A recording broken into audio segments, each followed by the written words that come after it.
Sugar स्टोरेंट pharma ने आज अपने क्वार्टर 4 के रिजल्ट्स अनाउंस कर दिए। शुरुआत करते हैं इस वीडियो के रिजल्ट से। वीडियो के आखिर में हम चार्ट्स भी डिस्कस करेंगे, तो एंड तक देखना। ये है कंपनी के क्वार्टर 4 के रिजल्ट्स, कंसोलिडेटेड डाटा है। सारी फिगर्स जो आप स्क्रीन पर देख रहे हो सभी करोड़ में है। मार्च 26, दिसंबर 25 एंड मार्च 25 का कॉलम। कंपनी का रिवेन्यू फ्रॉम ऑपरेशंस आया है 4128 करोड़ का, जो कि पिछले साल मार्च में 2909 करोड़ का था। यानी लगभग कंपनी ने 1220 करोड़ के आसपास आप यहां पर कह सकते हो ईयर ऑन ईयर बेसिस पर अपने रिवेन्यूज पर इंक्रीज दिया है। Revenue from operation 1220 crore company का ऑलमोस्ट बड़ा है ईयर ऑन ईयर बेसिस पर। पिछले क्वार्टर में 3251 करोड़ का रिवेन्यू फ्रॉम ऑपरेशन था, यानी क्वार्टर ऑन क्वार्टर बेसिस पर भी कंपनी का रिवेन्यू फ्रॉम ऑपरेशन इंक्रीज हुआ है। लेकिन सबसे ज्यादा इंपॉर्टेंट चीज होती है कि ग्रोथ परसेंटेज कंपनी ने कितना दिया। सो अगर आप इसको कैलकुलेट करोगे तो ये ऑलमोस्ट 41% के आसपास निकल करके आता है। एनुअल ग्रोथ कंपनी का रिवेन्यूज के अंदर 41% का ग्रोथ है पिछले साल के कंपैरिजन के रिवेन्यूज में। और दिसंबर में कंपनी का रिवेन्यू ग्रोथ था 17.59% का, यानी कि कंपनी का पहला सेगमेंट रिवेन्यू फ्रॉम ऑपरेशंस पर पॉजिटिव ग्रोथ है। कंपनी ने अच्छा रिजल्ट दिया है पहले सेगमेंट में इन रिवेन्यूज। अदर इनकम कंपनी की इस बार आई है 69 करोड़ की, जो कि दिसंबर में 52 करोड़ की और पिछले साल मार्च में 50 करोड़ यानी 50 करोड़ की अदर इनकम कंपनी की थी। तो definitely total revenue from operation यानी कि टोटल इनकम कंपनी की यहां पर बढ़ जाती है, अभी भी quarter on quarter and year on year basis पे। ऑलराइट, अब हमारे पास में आते हैं नेक्स्ट कंपनी के एक्सपेंसेस, यानी कि खर्चे कंपनी ने कितने किए हैं। तो इस बार कंपनी के खर्चे आए हैं 3585 करोड़, जो कि पिछले साल मार्च में 2252 करोड़ थे। आई बिलीव कि यहाँ पर खर्चे जो हैं थोड़े से ज्यादा नजर आ रहे हैं। 1330 करोड़ आसपास कंपनी के खर्चे, 1330 करोड़ कंपनी के खर्चे लगभग जो है वो ईयर ऑन ईयर बेसिस पर बढ़ जाते हैं। तो एक्सपेंसेस ज्यादा है, इसका इंपैक्ट थोड़ा सा नेगेटिव दिख सकता है प्रॉफिट्स पे। दिसंबर में 2466 करोड़ के एक्सपेंसेस कंपनी ने किए थे। सो अब आते हैं कंपनी के प्रॉफिट बिफोर टैक्स और साथ में प्रॉफिट आफ्टर टैक्सेस के ऊपर। सो ये रहा कंपनी का प्रॉफिट बिफोर टैक्सेस, जो कि है 595 करोड़। ऑफ कोर्स यहाँ पर कंपनी को नुकसान मिला है अपने एक्सपेंसेस की वजह से। इसके बाद में कंपनी का पिछले साल जो मार्च में प्रॉफिट था बिफोर टैक्सेस में 689 करोड़ था और दिसंबर में भी 824 करोड़ का कंपनी का प्रॉफिट बिफोर टैक्स था। यानी कि खर्चे कंपनी के ज्यादा होने की वजह से quarter on quarter and year on year basis पर प्रॉफिट बिफोर टैक्सेस कंपनी के ड्रॉप हो जाते हैं इस बार। ठीक है, सो डेफर्ड टैक्स पिछले साल कंपनी का 17 करोड़ का था, दिसंबर में 65 करोड़। 17 करोड़ पिछले साल मार्च में कंपनी का डेफर्ड टैक्स था, दिसंबर में 65 करोड़ का डेफर्ड टैक्स था और इस बार मात्र 1 करोड़ का डेफर्ड टैक्स कंपनी का आया है। तो ऐसे में प्रॉफिट्स कंपनी के नुकसान में ही जाएंगे यहाँ पर, मतलब प्रॉफिट्स कम हो सकते हैं। सो ये रहे profit for the period. 364 crore के profit for the period company ने दी है इस बार मार्च में।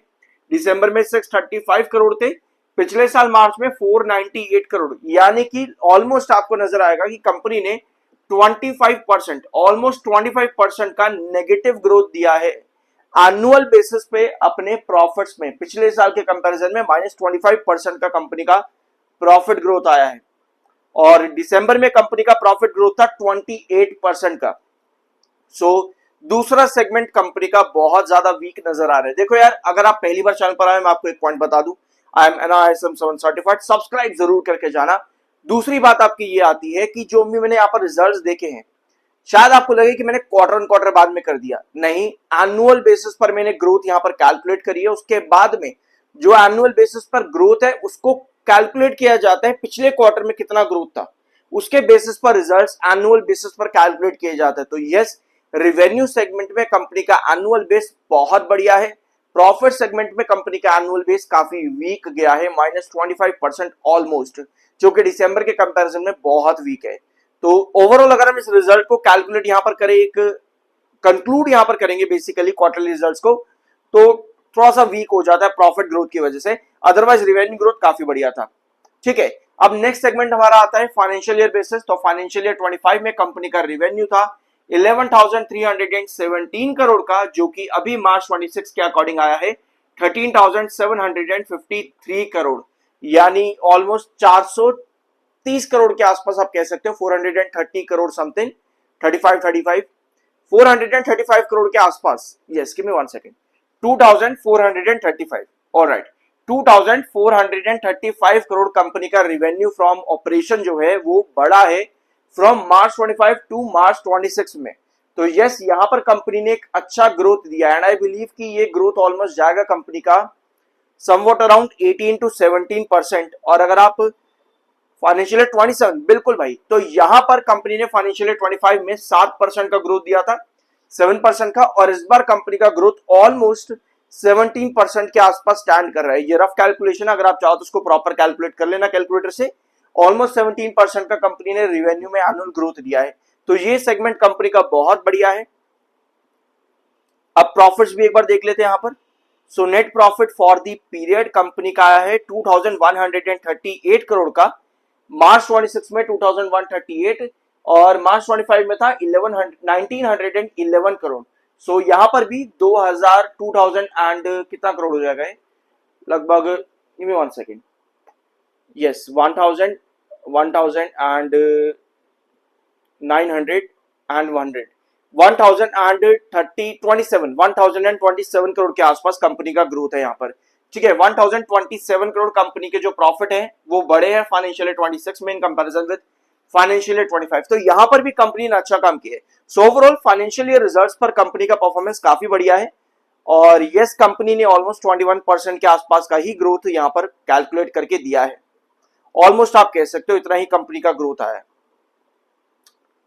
ऑलराइट, वैसे जो ग्रोथ है वो थोड़ा सा कम ही जाएगा, 21% एक्चुअली नहीं आएगा, क्योंकि यस कंपनी का 10% के अराउंड का ग्रोथ आएगा।